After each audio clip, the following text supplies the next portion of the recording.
People are trying to make money. At the end of the day, that's all this is. It's just another channel. Well, marketing is not like an evolutionary discipline. We have all come to accept artificial as reality.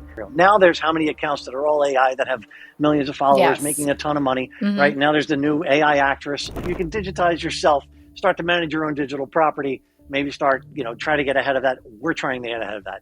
Be as relevant as you can, be as active as you can. That doesn't mean you need to be paid for it. This is the dues that are being paid. If you can get on a podcast, great. If you can just shoot video and just keep loading video after video about your favorite recipes and maybe morph it into fitness and wellness, now you're into 3 different categories in the eyes of a potential brand. Just invest in the time to make yourself known.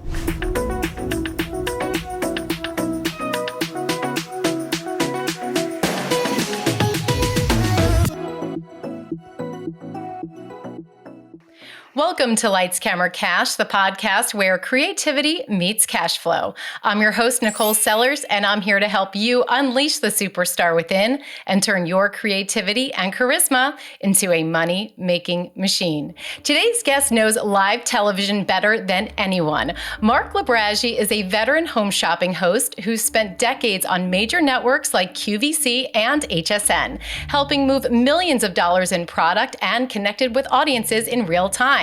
He's also the co-founder of Spire Broadcast Talent, a talent management agency representing some of the top on-air experts and spokespeople in the live selling world. In this episode, we're unpacking what it takes to stand out, stay booked, and earn top dollar in the fast-growing live shopping space. Mark, welcome. How are you? Hey, Nicole, thank you for having me. That was a nice intro. I appreciate it. Absolutely. It's so good to have you on. There's so much to dive into in the live home shopping space. Everything has been blowing up so fast and going into 2026. What are you seeing right now with this live shopping boom? Oh my gosh, such a loaded question, right? Well, with the live shopping, we all know, look, the macro view, traditional television, if you're talking QVC traditional, HSN traditional, we all know that's been on the decline. It's going to continue to be on the decline. But we are, of course, even QVC is recognizing, I think their TikTok shop, their TikTok live just hit 1 million followers, I believe. So they know where everything is swinging. The pendulum has swung and everybody is sort of following along now if you weren't on the leading edge of that pendulum. But that's where it's going. Everybody is a creator. Everybody is a seller, for better or for worse. Everybody has the camera. Everybody has the audience. And everybody's making the sales. That's just the reality. You know what I noticed too is I was diving into TikTok shop and I was watching, and I call it talent. They're creators. I get it, but it's like that kind of happy medium of both. And I'm trying to figure out what that happy medium is as far as talent is concerned. And it doesn't necessarily mean that someone who has many years experience on television does better than a creator who's maybe just getting started and has a larger following. Are you seeing that shift from traditional seasoned veteran hosts to more creator types that are a little bit more casual and social?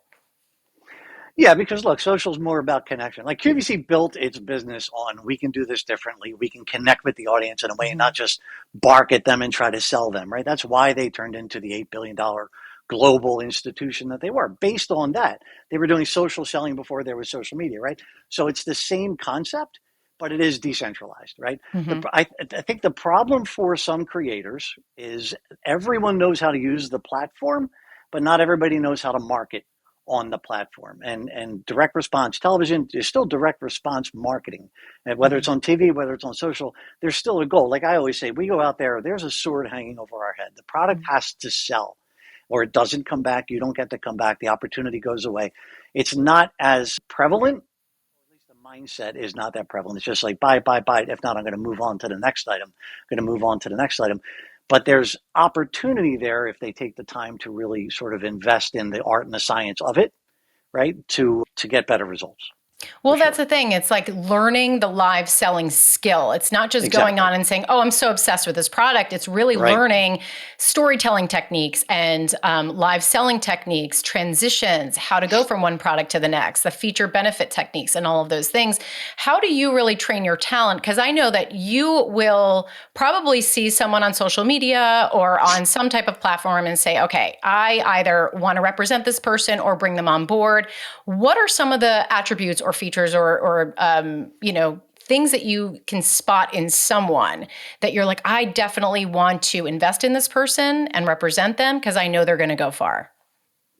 No, so funny you say that. There's so many elements to that, right? Aside from can they do it, which is all the things I think, Nicole, you were just saying, the feature benefit, can they create the need? Do they approach it with a sense of urgency? Do they hit the right target market? That's all the marketing stuff, which you're assessing that in the moment for sure, but there's so much about the intangibles Mm. that you have to lean into. So we go through for three different types of talent. I'll just tell you the three sort of buckets that we go for. Number one, first and foremost, have they done this before, right?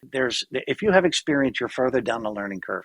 Even if you did not have successful experience, you still learned an awful lot about what it takes to be successful presenting an item in the world of broadcast retail, whether that is broadcast over TikTok or somewhere else. So did they do it before? The second is, do you have a specific credibility? If you have a credibility, we will probably will look at you more cleanly and more clearly, because if you're a what's the word? If you're an esthetician, we deal with a lot of skincare brands. If you're an esthetician, there's a value to that you carry that credibility. Or if you're an interior designer, or if you're a chef, or if you're a Pilates instructor, that category match to your credibility is important. But I think the third bucket is sort of what you're talking about. It is we call them the diamond in the rough. They don't have experience. They have no specific credibility. They're just good on camera, right? And it's beyond that. There's just something about them. I always say, as far as intangibility, like the personality, the warmth, the how much do you trust them? There's something about them that would make you want to have them in your house, even if your screen was off. Like, that's an important thing for me. I put everybody through that initially, because you know as well as I do. You've dealt with talent a long time. You could know somebody who's an amazing person, super nice, but that doesn't translate to camera. And then suddenly their confidence comes off as cockiness, or we've all seen that, right? We've all seen Mm. somebody who's not the same on camera as they are in person. But so we look for the skills of marketing. Can they do this? But I also know I can train that into them. Like, that's what we're going to do. That's why we're here, to make you an amazing host and connect you with an amazing brand, right? But what are you pouring? What's the bucket that you're pouring all that into? Like, I always focus on that bucket. And you could tell even in the first conversation, this person's going to be a good partner, not only to us, but to the brands, which is super important, right? That's Or such a they're great point. really right, or they're going to have the work ethic, right? They understand that this is sometimes 24 hours a day or whatever it is, right? They understand that I need an audition tape from you tonight, right? That's just the Yeah. way this works, right? So I look for all of those elements, and then certain things, if they're maybe rough around the edges on the marketing or the actual execution, to me, that's toward the bottom third of the list. Yeah. No, I couldn't agree more. And I think too, when I'm looking at casting tapes and I see that someone's really, really talented, but then maybe I'll get on the phone with them and just kind of feel them out a little bit for perhaps the job that I'm casting for. And they seem a little cocky, or they're not really willing to put in the work, or they think they're above the job, or, those are the intangibles that you're talking about, I think. And that really does make or break your opportunity. So I Yeah, think the message here is really being good to work with, having a strong work ethic, being willing to learn, a good teammate, a good collaborator, all of those things, I would say, weigh much more than having 10 years of on-camera experience. Like you said, that's teachable stuff. Now, on the show, we talk a lot about income and rates and like how to right. really earn your potential as an on-air personality. So in your opinion, what really constitutes a $500 a day host from, let's say, perhaps a $5,000 a day host? Are there any kind of, behind the scenes things that they're doing differently? That's such a good question. I love that question.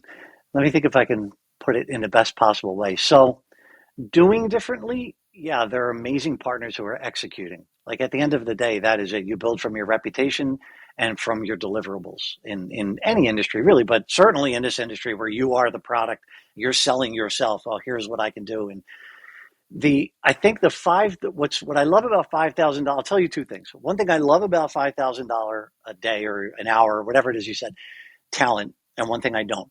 One thing I love is sometimes the best ones recognize when they need to accept $500 for the partnership, for the investment, and I'm not saying that happens all the time, but I'm saying they have that broad view of, this is my livelihood. not this is a gig I want to book and I'm worth $5,000. We represent talent in New York. New York's a bigger ticket market, of course.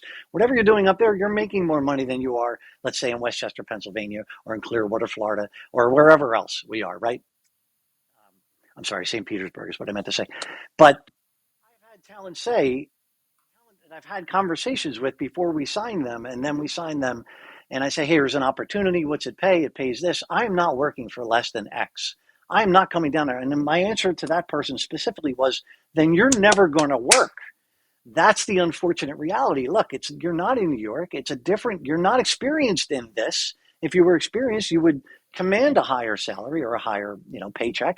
And I'm not saying you didn't do amazing things and aren't doing amazing things. I'm not saying you're not worth what you're making, and or where you're making it. But this is a different animal. So the $5,000 a day talent recognizes the bigger picture, knows their worth, but understands when it's important to be in a partnership and invest. So both of those things exist. But honestly, the $500 a day talent is just new. To me, that's all. Like once they start getting experience, start working with them, they have brands on their resume, they have tape to show in this world of broadcast retail, right? Not I am a newscaster for 20 years, not I've been a model, I had one gentleman tell me, you have to understand I've been on the cover of this magazine. It was a Totally fitness irrelevant. magazine. Totally Right. irrelevant. Well, he said, I've been Yeah. the cover model of this fitness magazine more than anyone else in the history of that magazine. And the only thing I said was, well, did you ever have a microphone on? Right? Because it is Mm-hmm. totally irrelevant. It's not, and I applaud you. That's a hell of an accomplishment. Right. Please understand, if you're $5,000 talent in that world, you're not necessarily $5,000 worth that. And now in this world. Right. Yeah. I had someone say to me via email when they were submitting for a job that I was casting for, like, oh, I've worked for Vogue. I've worked for like dropping all these, big names. And I said, well, what were you doing for them? And it was not live television. It was not even hosting. And the comment I got was, I mean, it's not rocket science. How hard could it be? And my face just went Oh my white. And I gosh. was like, That's oh awesome. boy. So Yeah. I diplomatically responded in a very nice way. And, but that's something that a lot of our listeners may think like, oh, it's not a big deal. It looks so easy. They make it look so easy. No, it's not easy. They make it look easy because they've been doing it for a really, really long time. And that's what constitutes a lot of the rates that these hosts get. And I wanted to jump into that really, really quickly because you do a lot of contract negotiation and you've seen the lower end and the higher end. And maybe perhaps someone's listening right now that may have to negotiate their own contract, or maybe they're just not familiar with contracts. Is there anything that they should be looking for when they are signing on to a job just to kind of protect themselves, but also be reasonable with what they're asking for? Yeah, so I would say you have to read that so we've dealt with the mom and pops, the inventors, right? Who they use our agreement as the contract. And even mid-sized companies use our agreement. We have a one-page agreement. It kind of spells everything out. But we've dealt with big companies who like, no. We have a legal team. That's our fourth floor. Yeah. This is what we pay them to do. Those contracts, when we send our contract out to our talent, I send an explainer document with it, which essentially is every clause and then written in English what it means to help them understand it. And I tell them to show it to a lawyer. I tell them to call me back with questions. We have a Zoom meeting to discuss it. I want them to understand it. You don't get that luxury when you're dealing with a big old brand. And some of you are very successful out there working with these big brands. I have seen far too many require insurance because they use standard contractor agreements, meaning the person they hire to work the electrical work in the building, in the corporate office, right? Sometimes they don't look at, and this is why I say to read it, just look very deeply at it. It may not be tailored for you. I've come across that more often than I thought I would, where there's clauses in there, you need to have product liability insurance. For your product, I need to have product liability. Yeah. So you need to really look. Yeah. And we've come across that, but there are always these massive companies we've all heard of. They're giant companies, but sometimes it's their first foray into this world. So they're like, oh, it's a contractor, get the contractor agreement. The other thing is, please maintain your rights to your likeness, your image, hidden in 100 different ways. They get to use it in perpetuity. That's an easy one to understand. But we get to use it for a year after the video is taken down from the website. Well, guess what? That video is never going to be taken down from the website because it's on their YouTube channel and it's going to exist there forever, like all the other ones from 10 years ago. So if there's any clause, just make sure you fully understand what it is and how they're going to use it. Even if they say, we're only going to use your image and likeness, or you give us access to your airings, or this video, this TikTok video you're going to shoot for us.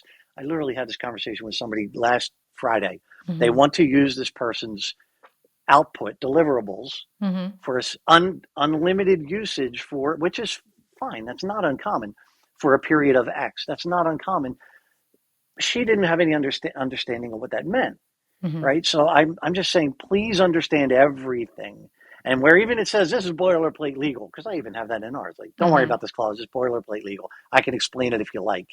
But Mm-hmm. more often than not, you don't get the opportunity to do that. You're just sent the agreement. Here, DocuSign this. Let's go. And sadly, people are so excited to have Yeah. the opportunity. It's like, I don't understand that, but that must be the way it is. Well, Right.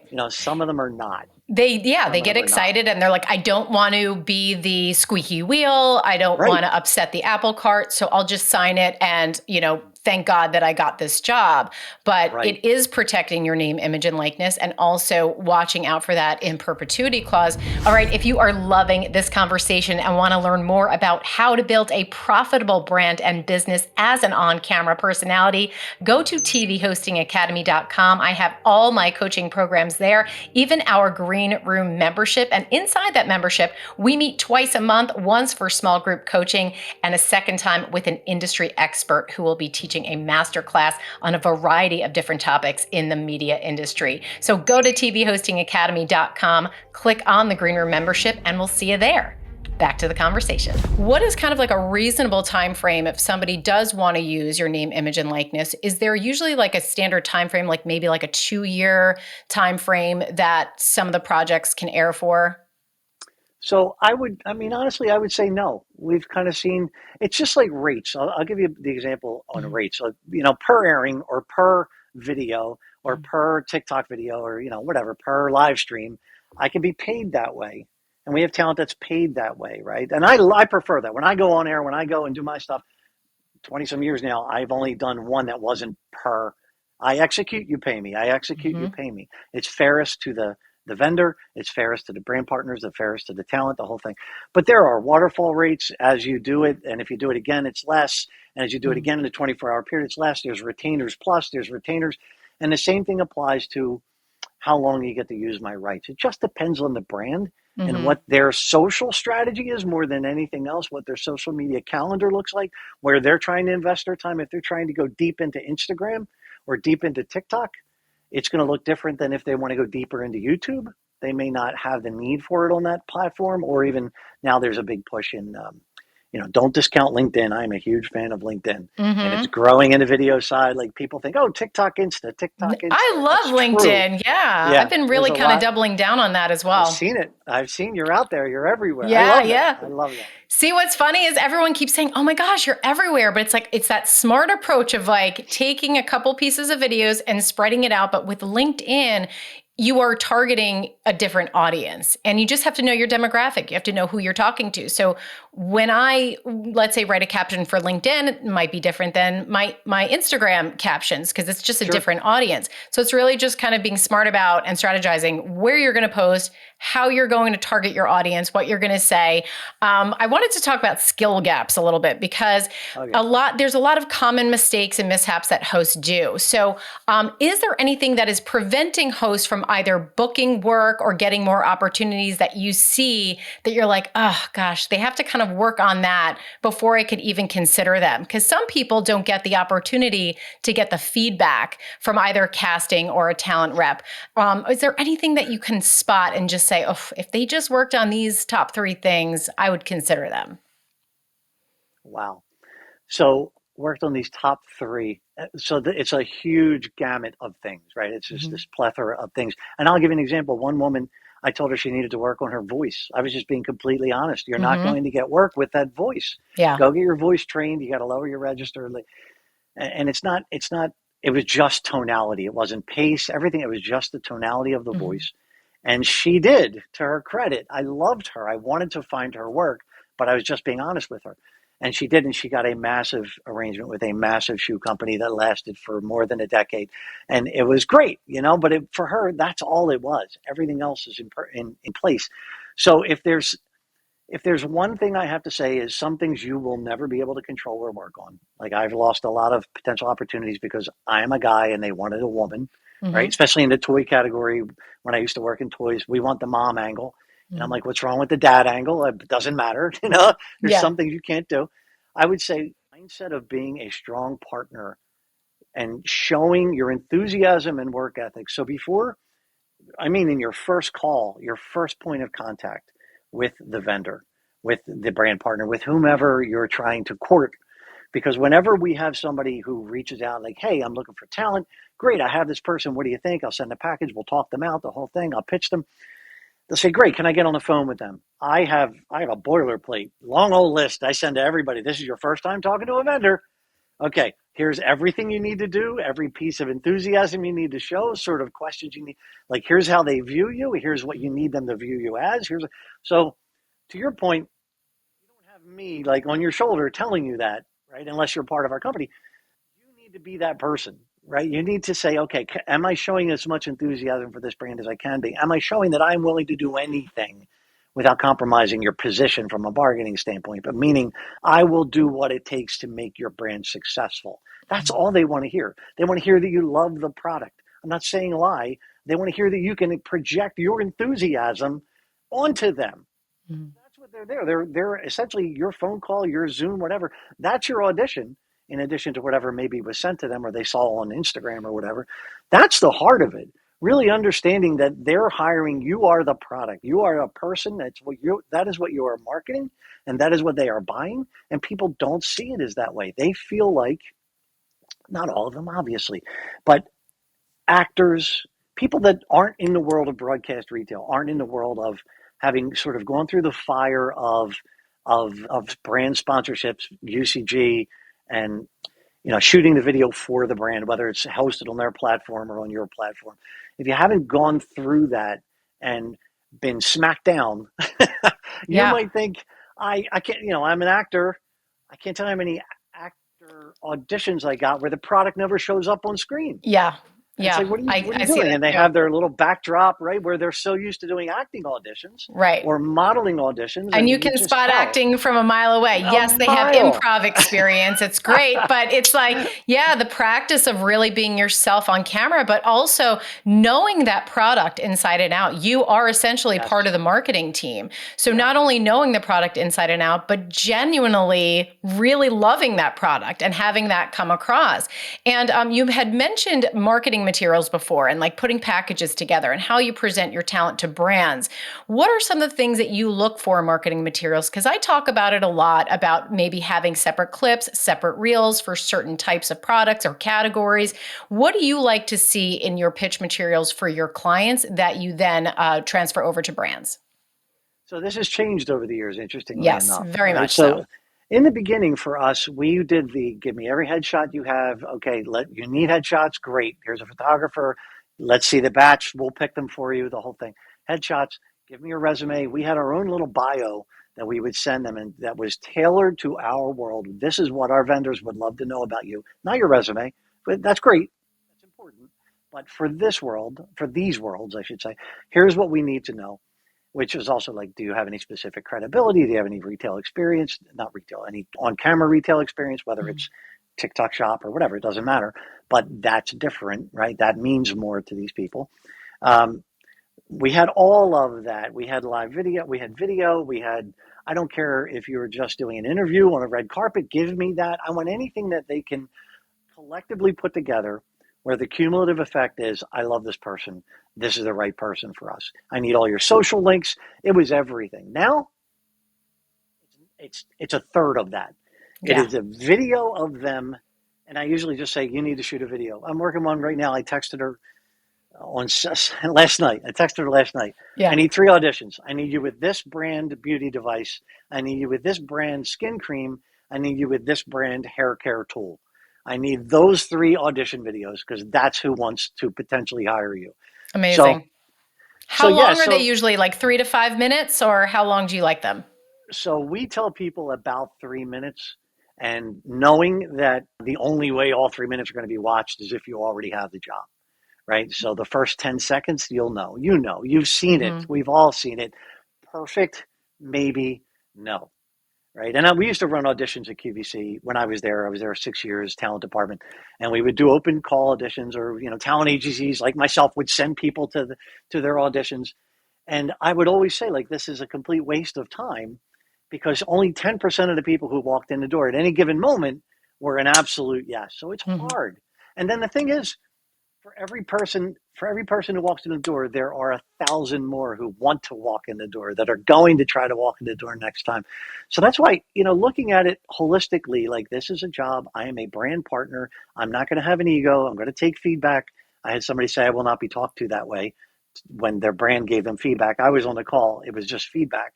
And I Right. know, They, the and they audience could is they not couldn't that take it. person. They couldn't They take couldn't it. take it. Yeah. You have to You look, you have have to to be able take to it. take it. And they're not being rude. No. They're giving you constructive criticism and feedback to help you. And I think that that's an important note to make, is if you are receiving feedback, don't take it personally. This is you representing a brand potentially. And you had mentioned something like the first 10 seconds, it's an absolute yes. What is that yes for you when you see somebody? So for me, it depends on the. I look at it as a Venn diagram. So, what is the who? Who are you? Is the question, right? So, are you?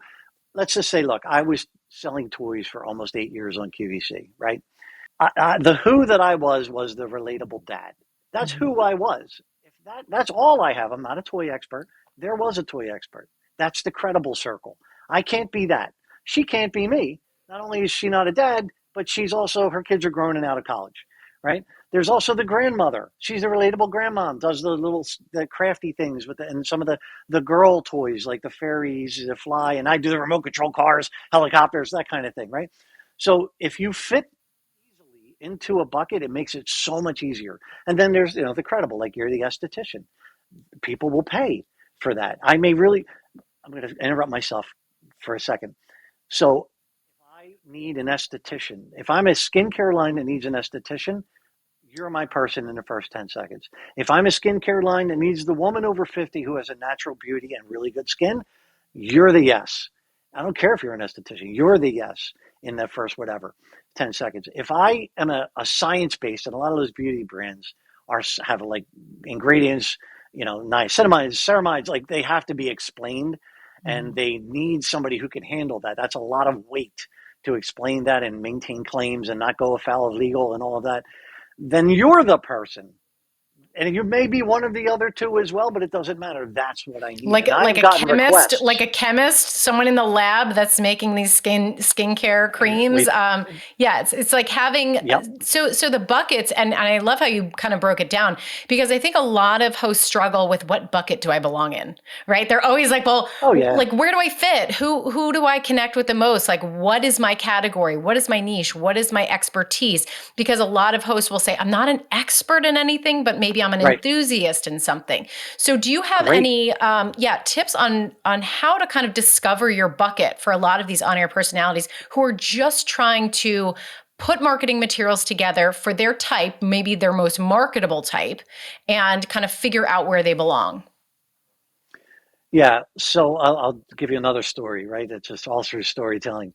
We had a woman who wanted to be on camera, right? She just wanted to do this. She was already a model. She really wanted to transition into selling product, if you will. And she had a passion for food. She has a YouTube channel about food. She has a passion for beauty as a model. She's done makeup work, all that kind of stuff. An opportunity came up with a giant electronics firm. She wasn't comfortable with electronics. It wasn't a passion of hers, but of course she took the opportunity, and it sort of imploded. It just didn't work out, right? It's not a reflection on her. It just wasn't her. It wasn't the right thing. I've had many people do 7, 8, 10 auditions for topics they're just not good at talking about. Like, I would be terrible in the kitchen. Don't put, I will implode. I will Mhm. not sell your product well. You have to know your lane. So wherever you're most passionate, that is what you need to start creating content on. And when I say creating content, shoot some videos and put them up. That's one woman that we've represented for a while now. She just grabs, I love water bottles so much. I'm going to tell you about this water bottle. Nobody's paying her, Yeah. but it just creates the persona of expertise, of experience, all of that. That's going to be, and I say, start with your passion. That's it. I would never start holding up a skillet and start talking about a skillet. I'm not going to do it. Not But the I did. hex pan. No, You're not going to no, be no. talking about the hex pan. Yeah, I think that's a really great point, is just kind of picking up items around the house that you are already using, that you're very comfortable talking about. Like for me, yes, I'm a mom of two boys. I could talk about anything under the sun because I am constantly running around from one activity to the next. So it could be anything from, yeah, packing snacks to water bottles to, sports, bags, whatever. But yeah, I love the idea of just trying to find something that you're comfortable talking about. I've talked about skincare before because I've been on camera for over 20 years. So I will typically talk about a skin cream or a serum that I'm using. And that feels good to me because I use these products every day. So I think that that's a really good point, is find things that you're really comfortable talking about. And as we start to wrap up the conversation, where do you see hosting going really in 2026 with live social shopping? Obviously, the traditional TV is kind of gone. Now we're really into the midst of live social shopping. What should we be doing as hosts to really get ready to really succeed in this new era? So you want my doomsayer answer or my hopeful answer? I want the real answer so we can best prepare for it. Well, I think the doomsayer answer you cannot prepare for. Look, it's marketing. At the end of the day, it's marketing, right? People are trying to make money. At the end of the day, that's all this is. It's just another channel. Well, marketing is not like an evolutionary discipline. Not like HR, a new law gets passed, or accounting, there's a new way to whatever. It's a spreadsheet, whatever. Marketing, it doesn't evolve. There are asteroids that hit and destroy everything, and we have to start over, right? So it was catalogs, and then boom, it was the internet, right? And then it was boom, it was social media, and boom, email marketing. It's amazing opportunities, but this latest boom of AI Mm-hmm. is concerning. Like I look and say, okay, my agency will probably go away. This is the doomsayer in me. We have all come to accept artificial as reality. And my personal take is it all started with Instagram filters. You put on bold glamour or whatever. Mm-hmm. Not 100% real. Now it's 95% real. Then it's 90% real. Now there's how many accounts that are all AI that have millions of followers Yes. making a ton of money, Mm-hmm. right? Now there's the new AI actress. So if I were a brand, not yet, because there's still that uncanny valley, but not yet. But if Mm-hmm. I were a brand 3 years from now, why am I paying talent, having to coach them, book a studio, cut, edit, whatever, and when I can just hit a button? That's my doomsayer answer. Can you Mm-hmm. prepare for that? No, except you can digitize yourself, start to manage your own digital property, maybe start, try to get ahead of that. We're trying to get ahead of that. They're Mm-hmm. already, we're not ahead. We're not first mover, but we're trying to get on that pendulum as it swings. The other side is stay as relevant. And this, I'm a hypocrite saying this. I didn't ever want to be on social. And my business partner, Jill, told me, you need to be on social. Your talent, you need to be out there. I get it. Stay as relevant, as non controversial, because Yeah. you're going to just piss off half the people that might hire you at the end of Mm-hmm. the day. Be as relevant as you can, be as active as you can. That doesn't mean you need to be paid for it. This is the dues that are being paid. If you can get on a podcast, great. If you can just shoot video and just keep loading video after video about your favorite recipes and maybe morph it into fitness and wellness, now you're into Mm-hmm. 3 different categories in the eyes of a potential brand. Just invest in the time to make yourself known. And that's why I love, LinkedIn. I tell my students, I teach at Westchester University, I teach this in West, it's a whole semester of training, right, for how to present product on camera.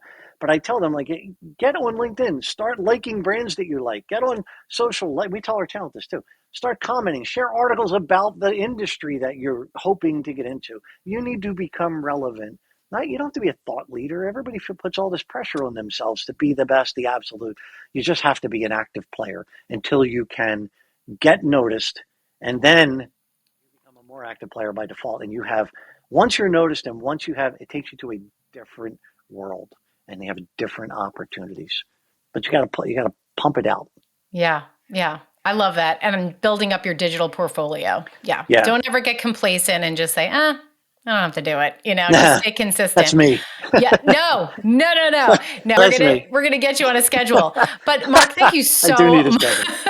Thank you so much for joining me and sharing your wisdom with all of Thank us. We you. really appreciate it, and we all have to kind of stick in this thing together and see where it all unfolds. So we really appreciate you coming on. And where can everyone find you? So yeah, so first off, thank you because those were phenomenal questions. I wish more people had access to the answers to. So thank you for sharing that information out there. It's wonderful. People can just find, you know what, email me if you have any questions about anything you saw here today, anything about Spire Broadcast Talent, anything about me, Mark, M-A-R-K, at spireonair.com. You can go check us out, learn all about the company, whatever, Spire Broadcast Talent. If you want to be Spire Talent, I'm just going to give you a heads up. Right now, we're only accepting talent within a 2.5 hour drive of Pennsylvania. So there was a time, of course, we have talent all over the country. Right now, that's where we're focusing. So I'm happy to speak to you about that as well. Great. Cool. Thank you so much, Mark. I appreciate it. And we will see you all next time. Thanks, You got it. everyone. Bye Thank you. Be bye. well. Bye bye.